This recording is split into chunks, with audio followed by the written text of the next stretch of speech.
Hello, आज मी share करणार आहे एका चॅलेंजिंग कॅडेवर किडनी ट्रान्सप्लांट जे किम्स मानवता येथे नुकतेच पार पडलं. सांगलीमध्ये एका रुग्णाला ब्रेन हेमरेज झाल्या कारणानं मेंदूमृत घोषित करण्यात आलं. त्यांच्या नातेवाईकांनी अवयवदानाचा निर्णय घेतला.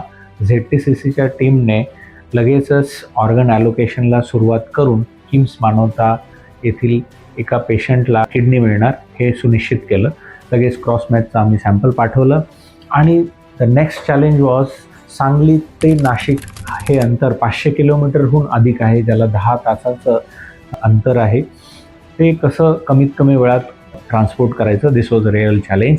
ऑर्गन हार्वेस्ट सर्जरी झाल्यानंतर नॉर्मली प्रत्येक वेळेस ती किडनी स्टॅटिक एका कोल्ड बॉक्समध्ये आणली जाते, पण यावेळेस किम्स मानवताच्या ट्रान्सप्लांट टीमने डॉक्टर उमा माहेश्वर यांनी ती नॉर्मोथर्मिक मॅन्युअल परफ्युजन करत सांगलीहून नाशिकला आणली.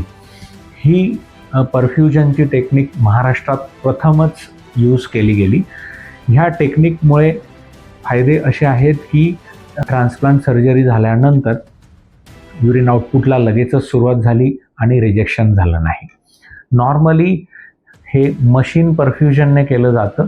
पाश्चात्य देशांमध्ये या मशीनची कॉस्ट साधारणतः 22 लाख रुपयेपर्यंत आहे आणि एका परफ्युजन सेशनची कॉस्ट 2 ते 3 लाख रुपये आहे. पण जे किम्स मानवताच्या मॅन्युअल परफ्युजन टेक्निकने साधारण 15,000 रुपयामध्येच ते परफ्युजन करण्यात आलं आणि त्याचा बेनिफिटसुद्धा झाला.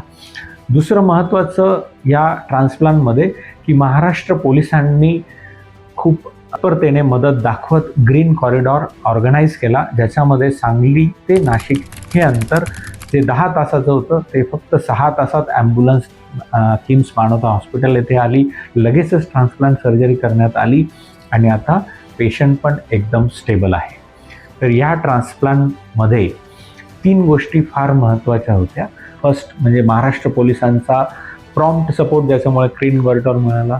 दुसरं किम्स मानवताची एक्सपर्ट ट्रान्सप्लांट टीम ज्यांनी नॉर्मोथर्मिक मॅन्युअल परफ्युजन करत किडनी आणली, ज्याच्यामुळे इमिडिएट आउटकम चांगलं झालं, रिजेक्शन झालं नाही.